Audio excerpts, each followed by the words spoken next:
Hello मेरे प्यारे दोस्तों, आप सभी को मेरे यूट्यूब चैनल कहानी का खजाना में स्वागत करती हूँ। आई होप आप सभी लोग खुश होंगे, स्वस्थ होंगे।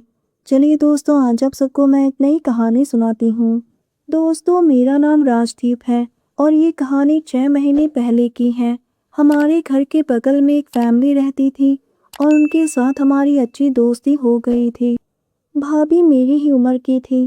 भैया बिजनेस करते थे और महीने के 10 दिन घर से बाहर ही रहते थे। वैसे भाभी बहुत ही खूबसूरत थी। जब वो चलती थी तो मैं उनकी कमर की लचक को देखता ही रह जाता था। भाभी को देखते ही उन्हें गले लगाने का बहुत मन करता था। मैं जब भी उनके घर जाता था तो वो मुझे बहुत उदास से लगती थी। एक दिन सुबह मैं उनके घर कुछ काम से गया था तो घर का दरवाज़ा खुला हुआ था। मैं अंदर चला गया और भाभी को बुलाने लगा। मुझे घर में कोई दिखाई नहीं दिया तो मैं भाभी के कमरे की ओर बढ़ा।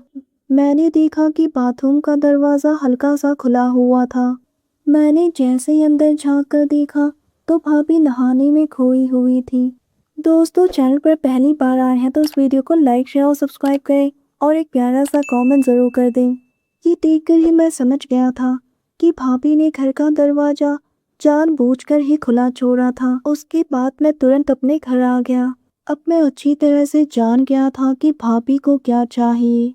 कुछ दिन के बाद मम्मी, पापा, मौसी और मौसा जी सभी लोग मिलकर 10 दिन के लिए बनारस घूमने गए।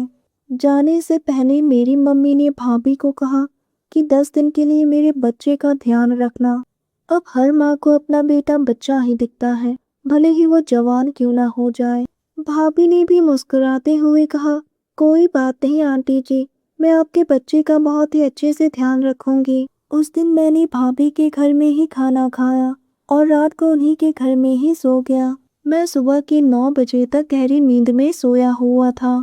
तभी अचानक से भाभी मेरे कमरे में आ गई और प्यार से मेरे गालों पर अपना हाथ फेरते हुए बोली, सुबह हो गई है देवर जी, उठ जाइए, इतनी देर तक कौन सोता है। मैंने कहा, भाभी रात को मैंने एक बहुत ही खूबसूरत सी परी को अपने सपनों में देखा। उसने मुझे बहुत तंग किया और रात को सोने भी नहीं दिया, इसलिए उठने में इतनी देर हो गई। भाभी ने मुस्कुराते हुए कहा, वैसे मुझे भी आज एक राजकुमार ने बहुत तंग किया। मैं भी रात भर सो नहीं पाई और मेरा हाथ पकड़कर प्यार करने लगी तो मैं मन ही मन खुशी के मारे उछल पड़ा था। करीब शाम के 6 बजे मैं सोफे पर बैठा हुआ था। तभी भाभी एक खूबसूरत सी ड्रेस पहनकर मेरे सामने आई जो बहुत ही छोटी थी, जिससे उनकी जांघें और भारे साफ झलक रही थी। वो कमाल की हॉट लग रही थी और वो मेरे पास आकर बैठ गई। फिर मैंने धीरे से उसके पैरों पर अपना हाथ रखा और उसकी नरम जांघों पर प्यार से सहलाने लगा। जैसे ही मैंने उसकी धड़कनों पर अपना हाथ रखा, धीरे धीरे भाभी भी मदहोश होने लगी और प्यार से मेरे लबों को छू लिया। उसके बाद धीरे से उसकी खूबसूरत ड्रेस को किनारा कर दिया। वो पूरी तरह से आज़ाद हो चुकी थी और मैं भी। हम दोनों की नज़र एक दूसरे के वजूद पर थी। मुझसे रहा नहीं गया और मैंने कहा, चलो ना भाभी, हम अपनी खूबसूरत दुनिया में खो जाते हैं। भाभी ने कहा, मैं कई दिनों से इस लम्हे का बेसब्री से इंतज़ार कर रही थी।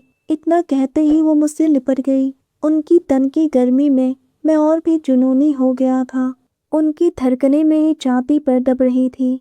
उनकी सांसों की गर्माहट में मैं पूरी तरह से खो गया। फिर हम दोनों ही खूबसूरत लम्हे में खो गए। उनकी मीठी सिसकारियाँ कमरे में गूंज रही थी। मेरा साथ पाकर भाभी के चेहरे पर एक अलग ही रौनक आ गई। 10 दिन तक मैं भाभी के घर पर ही था और उस दिन के बाद से मेरी और भाभी की दोस्ती और भी गहरी हो गई।